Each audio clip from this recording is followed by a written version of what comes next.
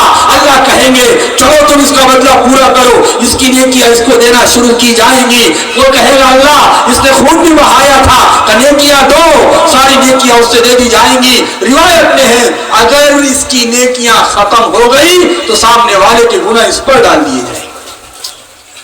اس لیے ہمارے استاد حضرت مولانا محمود شبیر صاحب رحمۃ اللہ علیہ کہا کرتے تھے لوگوں اللہ کو نہ ماننے والوں کا قرضہ مت رکھا کرو، کل مر گئے نہ دے سکے اس کا کفر تمہارے اوپر ڈال دیا جائے گا۔ اس لیے میرے بھائیو آج اس کو جو کرنا ہے کرو۔ اس لیے حضرت علی کا فرمان ہے الیوم عمل ولا حساب، آج عمل کا دن ہے، حساب کتاب کا دن نہیں۔ لیکن یاد رکھنا وغدر حساب ولا عمل، کل قیامت کا دن حساب کتاب کا دن ہوگا، عمل کا موقع نہیں ملے گا۔ اس لیے عمر فاروق رضی اللہ تعالیٰ عنہ جیسا جری اور بے باک انسان گھبرایا کرتے تھے اور کہا کرتے تھے لوگوں حاسبوا قبل ان تحاسبوا، لوگوں اپنا محاسبہ حساب کتاب کر لو قبل اس کے کہ تمہارا حساب کتاب کیا جائے۔ اس لیے سیرت النبی کا پیغام یہ ملتا ہے، نبی کی سیرت کا یہ پیغام ہے کہ اپنی زندگیوں کے دھاروں کو صحیح کر لو، آ جاؤ اللہ کی طرف، مڑ جاؤ اللہ کی طرف، کر لو توبہ، شراب سے توبہ کرو، سود سے توبہ کرو، زنا بلاکار سے توبہ کرو، بے حیائی سے توبہ کرو، مائیں بہنیں بے پردگی سے توبہ کرے، مہیلا بچت گھر کے نام پر کھانے والے حرام مال سے توبہ کرے، بے حیائی سے توبہ کرے۔ اور میرے بھائیوں چند پیسوں کے خاطر بے حیائیوں کے دلدل میں پھنس جانا اور اپنے جسم کے سودے کر لینا نہیں، یہاں کے سو کے ٹکڑوں پہ گزارے کر لو، یہاں کے سو کے ٹکڑوں پہ گزارے کر لو، ایک دن یہ دنیا ختم ہونے والی ہے، مرنے کے بعد ایک عظیم جہان آنے والا ہے، یہاں سو کے ٹکڑے اگر تم کھائے کوئی عیب کی بات نہیں ہے۔ لوگ سمجھتے ہیں سو کے ٹکڑے کھانا عیب کی بات ہے۔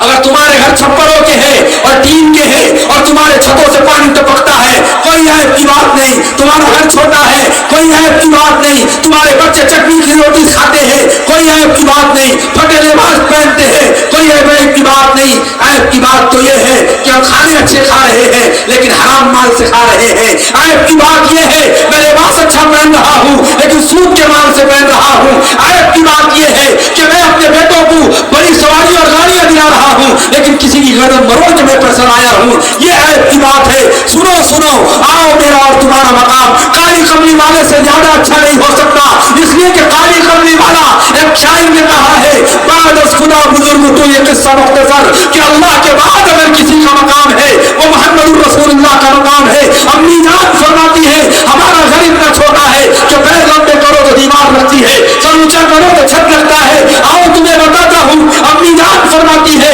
اگر بھوکے رہنا عیب کی بات ہوتی، نبوت کا دربار ہے۔ امی جان حضرت عائشہ کا کمرہ ہے، حضرت عائشہ رضی اللہ تعالیٰ عنہ کا گھر ہے۔ پوچھا امی جان نے فرمایا دو مہینے گزر جاتے، دو مہینے گزر جاتے، عربی والوں یہ بات حضرت عائشہ حمیرہ طاہرہ حفیظہ ایمان والوں کی ماں کہہ رہی ہے، دو مہینے گزر جاتے ہمارے گھر میں چولہا نہیں جلتا۔ فرمایا امی جان گزارا کس پر ہوتا؟ قربان جاؤں جس کے صدقے میں سارے دنیا کو مال ملا ہو اور جس کے صدقے میں سارے بنگلے والوں کو بنگلے ملے ہو، جس کالی کملی والے کے صدقے میں سارے مال والوں کو مال ملا ہو، جس کالی کملی والوں کے صدقے میں ساری دنیا کے لوگوں کو ملکوں کی بادشاہت ملی ہو، اس کالی کملی والے کے گھر کا حال یہ ہے کہ ہم پانی پی لیتے، کھجور کھا لیتے۔ اور تمہیں بتاتا ہوں مجموع زوائد مسند بزار کی روایت ہے فاطمہ الزہرا رضی اللہ تعالیٰ عنہا جس کے بارے میں نبی نے فرمایا میری یہ بیٹی فاطمہ سیدۃ النساء اہل الجنہ، جنت کی عورتوں کی سردارن بننے والی ہے۔ اور بھی والوں سنو وہ حضرت فاطمہ فرماتی ہے ایک دن بھوک نے توڑ پایا ہے، میں بے قرار و بے قرار ہوئی، گھر کی تھیلیاں چھاڑی، مٹھی بنا کر نکلا، خبستو میں نے اس کی ایک چھوٹی سی ٹکیا بنائی، میں نے اس کی ایک چھوٹی سی ٹکیا بنائی، ایک چھوٹی روٹی بنائی، میں نے کھانا چاہا، مجھے ابا کا خیال آیا، میرے محبوب محمد رسول اللہ کا خیال آیا۔ فاطمہ کہتی ہے میں لقمہ کھانا چاہ رہی تھی، بغل میں کپڑے میں لپٹا، بغل میں دبایا، میں میرے محبوب میرے ابا حضور جناب محمد پہنچی. نبی نے فرمایا فاطمہ کیسا آنا ہوا؟ فرمایا یا رسول اللہ یہ روٹی تمہاری بیٹی فاطمہ کو بھوک نے بے قلب قرار کر دیا تھا.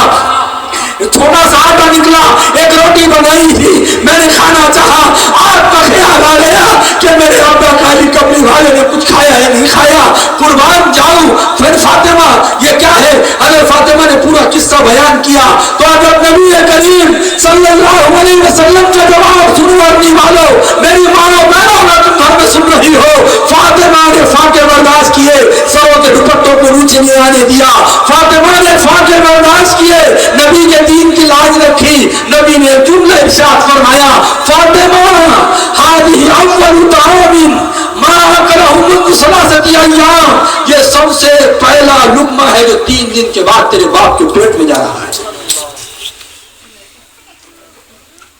فاقے بری بات نہیں ہے,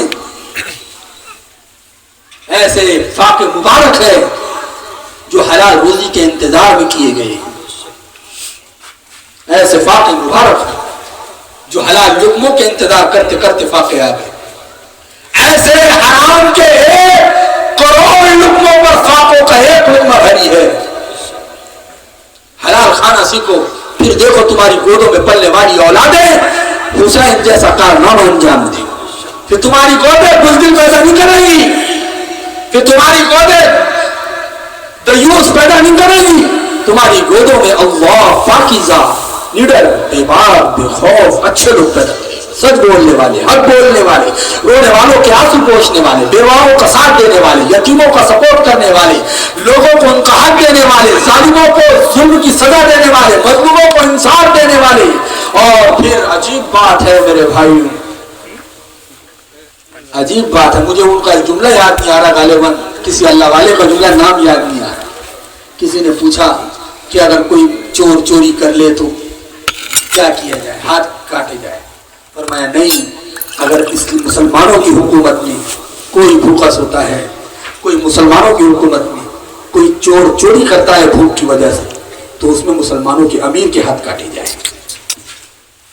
تمہاری بادشاہت, تمہاری بادشاہت, تمہاری رعایا اور جنتا میں ایک آدمی کیا ہو رہا ہے, بھوک کی وجہ سے چوری کر رہا ہے, تم نے اس کے بھوک کا خیال کیوں نہیں کیا؟ حضرت عمر رضی اللہ تعالیٰ عنہ کہا کرتے تھے, ایک پل میں گڑھا ہو گیا تھا, کہنے لگے اس کو جلدی پیک کرو, اس کو جلدی بھرو, کہیں کسی جانور کا پیر نہ پھنس جائے اور وہ جانور قیامت کی میری شکایت نہ کر دے. یہ تھے عدل و انصاف کو قائم کرنے والے.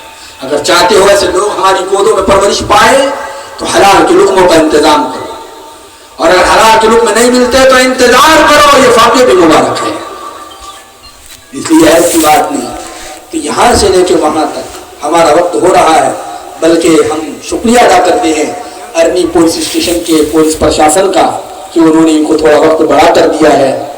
یہ بھی ہمارے بھائی ہے, یہ ہمارا سپورٹ کرتے ہیں, ہم ان کے بھی حق میں دعا کرتے ہیں کہ اللہ ہمیشہ ہمیشہ آنے والی زندگی میں ان کو بھی کامیاب فرما دے.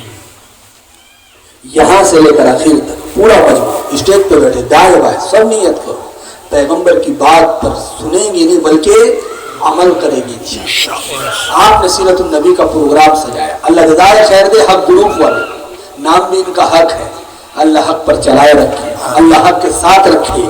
قرآن کہتا ہے قل جاء الحق وزهق الباطل ان الباطل کان زهوقا, کہ حق آ گیا باطل چلا گیا, باطل جانے ہی کے واسطے آیا ہے. حق کا مطلب کیا ہے؟ حق کیا ہے؟ حق وہ ہے جو قرآن کہے, حق وہ ہے جو پیغمبر کہے, حق وہ ہے جس کو صحابہ بیان کرے, حق وہ ہے جو شریعت بیان کرے. اس لیے حق گروپ والوں کو, ان کے نوجوان ساتھیوں کو ہم دعا بھی کرتے ہیں ان کے حق میں بھی کہ اللہ تعالیٰ کہ اس کو ہر اعتبار سے ترقیات سے مالا مال فرمائے. ان کی خدمت میں اور ان کی سوشل ورکنگ کے اندر جو اسباب کو ضروری ہے اللہ وہ اسباب کو غیر تکفل فرمائے. اللہ تعالیٰ ان کے ذریعے کئی چولوں کو جلوانے, کئی بیواؤں کا سہارا بننے, کئی یتیموں کے تعلیم کا انتظام کرنے کا ان کو ذریعہ بنائیں. اللہ تعالیٰ بے لوث ہو کر ان کو خدمت کرنے کی توفیق عطا فرمائیں. پھر آج کی رات سیرت النبی کے عنوان سے پروگرام کیا, ایک نیت کر لو, اگر کرتے ہیں موت کا کوئی بھروسہ نہیں. اور ایک بات کہ اگر اپنی بات ختم کر دیتا ہوں, یہاں سے لے کر آخر تک سارا مجمع نیت کر لے کہ نبی کا چہرہ اپنے چہرے پہ سجائیں گے انشاءاللہ. پورا مجمع نیت. آپ داڑھی کو اس طرح نہیں لگائیں گے. ایک بار جب لاک ڈاؤن لگا تھا تو بتاؤ پورے ارنی میں کوئی بغیر ماسک کے نکل رہا تھا؟ اور اگر کوئی بغیر ماسک کے آتا تو ہوم گارڈ کا اتنا ڈنڈا دے کر بھی بھاگ جاتا تھا.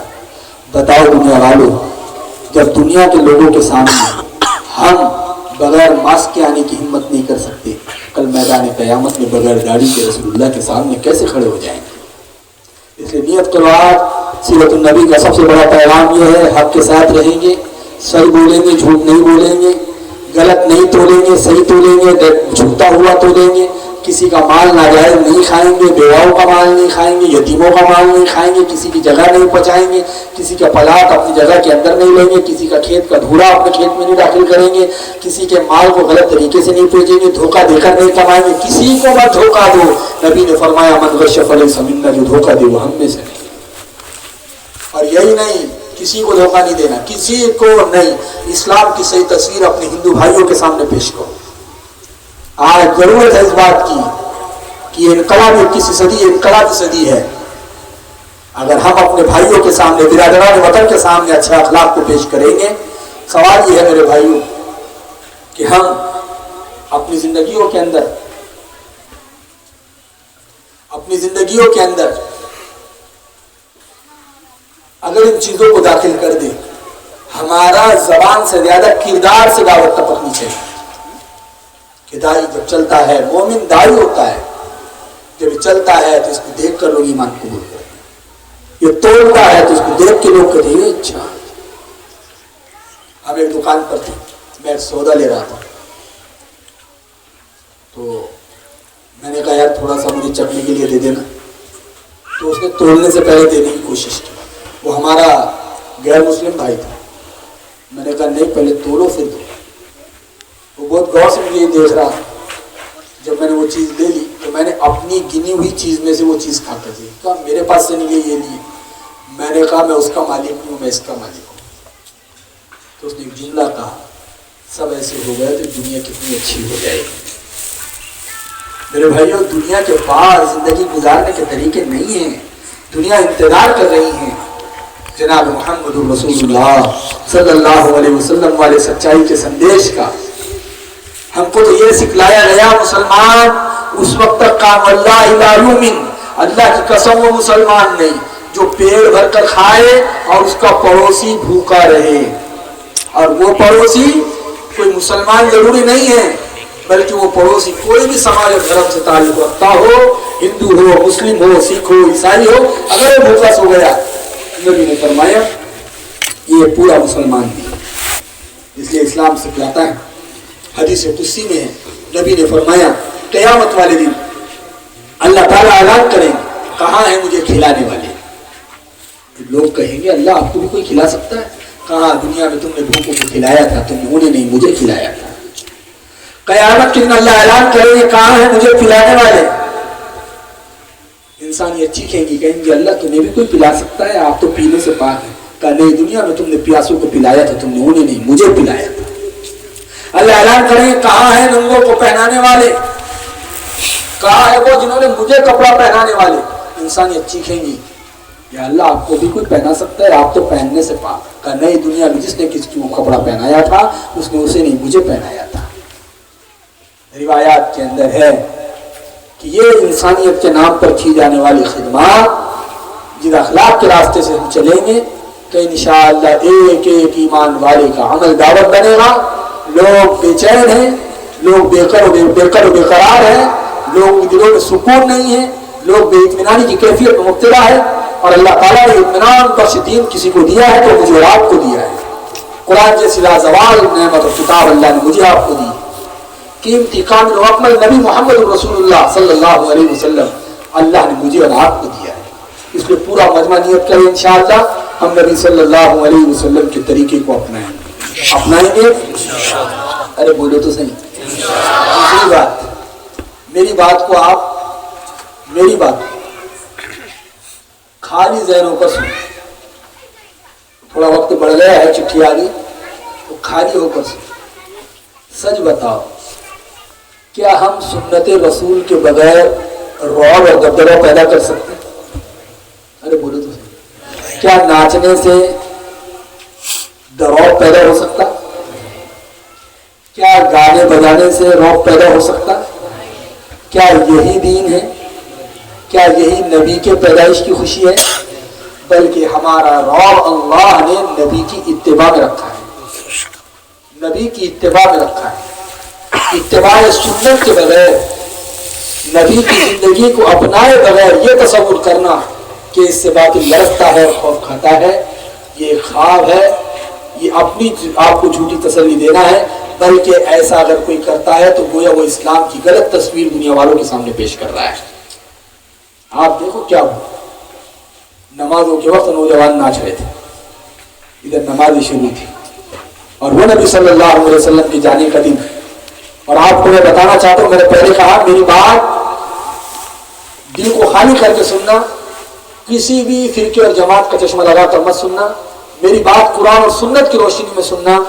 نبی اکرم صلی اللہ علیہ وسلم دنیا میں آئے، نبی صلی اللہ علیہ وسلم دنیا سے گئے۔ مجھے ایک بات بتاؤ، نبی کا آنا یاد رہا، نبی کا جانا یاد رہا، لیکن کتنی محرومی کی بات ہے، نبی کیوں آئے تھے یہ یاد نہیں رہا۔ میں آپ کو ایک بات بتاؤں، اگر ہم نبی کے آنے پر ہی ساری خوشیاں آنے پر ہی منا لیں اور سارا غم جانے پر ہی منا لیں تو کیا مقصد پورا ہو جائے گا؟ آپ کے یہاں پر کوئی بڑا حکومت کا آدمی آ رہا ہے، کوئی بڑا عہدیدار آ رہا ہے، مکھیہ منتری آ رہا ہے، وزیر اعلیٰ آ رہا ہے، تو پورا آدمی خوشی منا رہا ہے۔ آج ہمارے گاؤں میں کون آ رہے ہیں؟ وزیر اعظم صاحب آ رہے ہیں، پرائم منسٹر آ رہے ہیں، تو پورا آدمی ناچ رہا ہے۔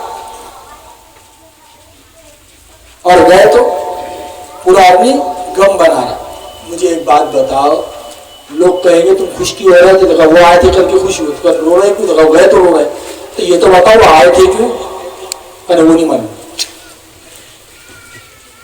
اتنی بات ہے نا۔ ارے وہ آئے تھے ٹھیک ہے، خوشیاں منائیں، کہ ملک کے پرائم منسٹر آدمی میں آ گئے، خوشیاں منائیں، اس کی تو خوشی کی اجازت ہے، لیکن کیوں آیا یہ تو تم کو معلوم ہونا چاہیے نا۔ کہ انہوں نے یہاں پر اسٹیڈیم پاس کر دیے، یہاں پر ایئرپورٹ پاس کر دیے، یہاں پر ریلوے پاس ہو گئی، یہ سارے کام کر کے گئے۔ اب تم بولے نہیں آنا بھی معلوم، جانا بھی معلوم، لیکن کیوں آئے تھے یہ نہیں معلوم۔ ہم نے یہی کھیل کس کے ساتھ کر دیا؟ نبی کے ساتھ کر دیا، کہ نبی کے آنے پر بڑی دھوم سے منایا اور نبی کے جانے پر بڑا غم بنایا کہ نبی دنیا سے پردہ فرما گئے۔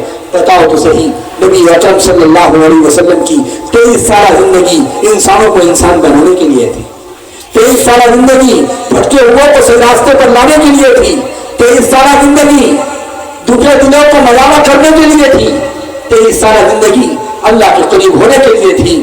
یہ 23 سالہ زندگی ہمیں نبی کے مشن، ہم نبی کو یاد نہیں کر سکے، نبی کے مشن کو ہم یاد نہیں رکھ سکے۔ قرآن نے کہا ہے لَقَدْ مَنَّ اللَّهُ عَلَى الْمُؤْمِنِينَ إِذْ بَعَثَ فِيهِمْ رَسُولًا مِنْ أَنفُسِهِمْ يَتْلُو عَلَيْهِمْ آيَاتِهِ وَيُزَكِّيهِمْ وَيُعَلِّمُهُمُ الْكِتَابَ وَالْحِكْمَةَ وَإِنْ كَانُوا مِنْ قَبْلُ لَفِي ضَلَالٍ مُبِينٍ۔ کہ نبی کیوں آئے تھے؟ ایمان والوں سنو، یتلو علیہم آیاتہ، وہ قرآن سے جوڑنے کے لیے آئے تھے، وَيُزَكِّيهِمْ، دلوں سے غیبت، چغلی، حسد، جلن، تیری میری، عداوت، لوگوں پر الزامات لگانے کا جذبہ، انکار حقیر سمجھنا، کسی کو ذلیل سمجھنا، کسی کو جھڑکا دینا، کسی کو نکال دینا، کسی کو برا سمجھنا، کسی کو چھوٹا سمجھنا، کسی کو اپنے نظر میں گرا ہوا سمجھنا، یہ اس سے دل کو کفر اور شرک اور منافقت سے دل کو پاک کرنے کے لیے نبی آئے تھے۔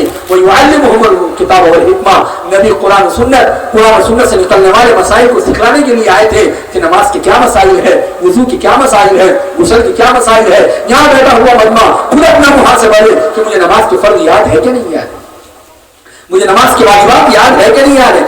نماز کا فرض چھوٹا تو نماز نہیں ہوتی، نماز کا واجب چھوٹا تو نماز واجب نہیں ادا ہوتی۔ آخر میں سجدہ سہو کرے گے تو پھر وہ اس کا ارادہ ضروری نہیں، لیکن میرے بھائی یہ کب معلوم پڑے گا؟ جو نماز کے فرائض معلوم پڑے گے تبھی تو نماز کا ہونا نہ ہونا معلوم پڑے گا، لیکن ہم کو کچھ یاد نہیں۔ قربان جاؤ، نبی اکرم صلی اللہ علیہ وسلم کا آخری دن ہے، فجر کا وقت ہو رہا ہے، صحابہ فرماتے ابو بکر صدیق رضی اللہ تعالیٰ عنہ کی امامت میں صحابہ نماز ادا کر رہے ہیں۔ یہ مسجد نبوی ہے اور یہ حجرہ عائشہ ہے۔ میں اور دعا دیتا ہوں اللہ تمام کو بار بار حرمین کی زیارت نصیب فرمائے۔ جب کالی کملی والے کے روزے پہ پہنچوں گے تو ہم کو دکھے گا نبی اکرم صلی اللہ علیہ وسلم کا روزہ، ہم جان حضرت عائشہ کے کمرے میں، پردہ ہٹایا، آخری دن ہے نبی اکرم صلی اللہ علیہ وسلم کا کہ نبی صلی اللہ علیہ وسلم فجر کا وقت ہے، آپ نے پردہ ہٹایا، جیسے آپ نے فرمایا پردہ ہٹا دو، آپ کا پردہ ہٹایا گیا، آپ نے صحابہ کو مسجد نبوی میں یوں دیکھا، صحابہ فجر کی نماز میں ہیں، صحابہ فرماتے ہیں ہمیں نبی کی پرچھائی نظر آئی، ایسا نبی کا چہرہ لگ رہا تھا جیسے قرآن کا ورق ہو، جیسے قرآن چمکتا ہوا قرآن ہو، نبی کا آخری دن ہے، اشراق فجر کا وقت ہے، نبی اکرم صلی اللہ علیہ وسلم مسکرا رہے ہیں، نبی اکرم صلی اللہ علیہ وسلم نے ہاتھ سے اشارہ کر کے کہا الزموا، اپنی جگہ پر ٹھہرے رہو، ادھر ادھر نہ مڑو۔ صحابہ یہ سمجھ رہے تھے شاید نبی ہمارے درمیان میں نماز پڑھنے کے لیے آ رہے ہیں، نماز پڑھانے کے لیے آ رہے ہیں، کیا پتا تھا کہ کائنات کا سب سے خوبصورت سورج کا آج غروب ہونے والا ہے، جبکہ دنیا کا سورج طلوع ہونے والا ہے۔ نبی اکرم صلی اللہ علیہ وسلم کی آخری نماز، آپ کا آخری وقت، جب آپ نے پردے کی طرف دیکھا، پردہ اٹھایا گیا، صحابہ کو فجر کی نماز میں پایا تو آپ نے مسکرایا، آپ نے تبسم فرمایا، پھر پردہ گرا دیا گیا۔ اس کے بعد ہمیشہ کے لیے اشراق سے تھوڑا اوپر کائنات میں رسالت کا یہ سورج ہمیشہ کے لیے غروب ہوا۔ دنیا کا سورج چمک رہا تھا، رسالت کا سورج غروب ہو رہا تھا، بظاہر یہ غروب ہو رہا تھا، لیکن ہمارا عقیدہ ہے کہ نبی اکرم صلی اللہ علیہ وسلم دنیا سے پردہ فرمائے ہیں، آپ اپنی قبر میں زندہ ہے، نبی اکرم صلی اللہ علیہ وسلم اپنی قبر میں زندہ ہے، یصلون، نماز پڑھ رہے ہیں۔ ایک روایت میں ہے یرزق کو آپ کو روزی دی جاتی ہے۔ میرے بھائیوں، نبی اکرم صلی اللہ علیہ وسلم کے مزار اقدس پر کوئی جا کر صلاۃ و سلام کا نذرانہ پیش کرتا ہے، روایت میں ہے نبی نے فرمایا میں خود سنتا ہوں، اور جو مجھے عربی میں بیٹھ کر نبی پر درود و سلام کا نذرانہ پیش کرتا ہے، نبی نے فرمایا کہ فرشتے اس پر درود مجھ تک پہنچا دیتے ہیں۔ میرے بھائیوں، ہمیشہ کے لیے نبی صلی اللہ علیہ وسلم دنیا سے تو گئے ہیں، لیکن قبر کے اندر زندہ ہے۔ مجھے بتائیں، جب نبی آخری وقت میں جا رہے تھے تو اپنی امت کو کس حال میں چھوڑ کے گئے؟ امت فجر کی نماز میں کھڑی ہوئی تھی۔ جب نبی دنیا سے گئے تو امت فجر کی نماز میں کھڑی ہوئی تھی، اور اللہ کے نبی صلی اللہ علیہ وسلم کا مسکرانا یہ بتا رہا تھا کہ آپ مطمئن ہو چکے تھے کہ میری امت، جس امت کی طرف مجھے نبی بنا کر بھیجا گیا ہے، وہ امت نماز والے عمل پر کھڑی ہو گئی ہے۔ اس لیے حضرت جی مولانا الیاس صاحب رحمۃ اللہ علیہ فرمایا کرتے تھے کہ ہمارے اس دعوت و تبلیغ اور کام کا مقصد امت کو سطح پر پہنچانا ہے، جس سطح پر نبی اکرم صلی اللہ علیہ وسلم چھوڑ کر گئے ہیں۔ مجھے بتاؤ ورنی والے نبی کس حال میں امت کو چھوڑ کے گئے تھے؟ وہ فجر کی نماز تھی، یہ اس امت کو نماز پر کھڑا کر کے گئے ہیں۔ اس لیے نیت کرو، جس نماز پر کھڑا کر کے گئے تھے اسی نماز میں سب سے زیادہ امت سوئی ہوئی رہتی ہے۔ آج سیرت النبی کا پیغام یہ ہے کہ ہم انشاءاللہ اس نماز کو زندہ کریں گے سب انشاءاللہ۔ داڑھی کون کون رکھیں گے؟ ہاتھ اٹھاؤ ذرا، چھوٹے بچے بھی اٹھا لے، آگے آئیں گے تو رکھ لینا بیٹا، نیت کر لو، ثواب تو شروع ہو جائیں گے۔ بہت سارے لوگ سوچ رہے ہوں گے شادی ہوگی تو کر لیں گے، لڑکی کوئی دیتا نہیں۔ ارے میرے بھائی، خوش نصیبی ہے، داڑھی معیار بناؤ شادی کا۔ جو لڑکی داڑھی کے ساتھ شوہر کو قبول کرے گی، سمجھنا وہ لڑکی دیندار ہے۔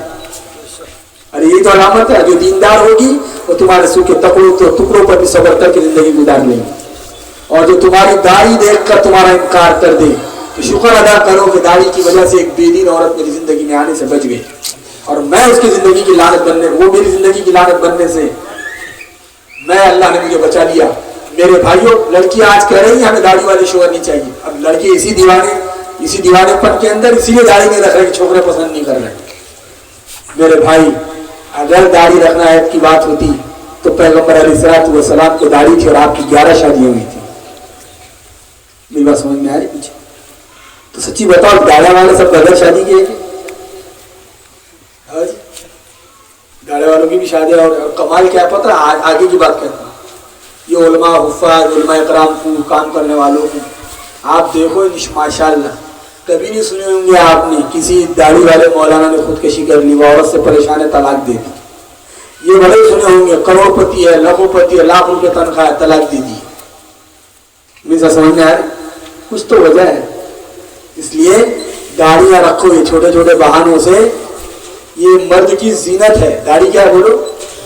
مرد کی زینت۔ یہ آ کر یہ بتاتی کہ تم آدمی ہو، یہ کاٹ کے یہ بتاتا نہیں جی تم کو غلط فہمی ہو گئی۔ ارے داڑھی آ کر یہ بتاتی کہ تم آدمی ہو، مرد ہو، لیکن یہ کاٹ کے یہ بتاتا ہے کہ تم کو غلط فہمی ہو گئی. تو ایسی غلط فہمی تم پیدا مت کرو. نیت کرو انشاءاللہ کہ داڑھی کا استقبال کریں گے. ارے کریں گے، رکھیں گے، لیکن اس میں کیا پتا ہے، ہم نے اپنے ہاتھ سے اب داڑھی کو برابر جمانا، برابر رکھنا. اب داڑھی کے آدھے بال ادھر اڑ رہے، آدھے بال ادھر اڑ رہے، وہ بے دب دکھتی. داڑھی ایسی بھی نہ ہو. داڑھی کتنی ہو تو نبی نے داڑھی رکھی، نبی نے فرمایا داڑھی بڑھاؤ مونچھیں گھٹاؤ. اب داڑھی کتنی رکھیں گے تو ہم دیکھیں گے صحابہ نے کیا عمل کیا نبی کو دیکھ کر. تو عبداللہ ابن عمر رضی اللہ تعالیٰ عنہ بڑے عاشق رسول تھے.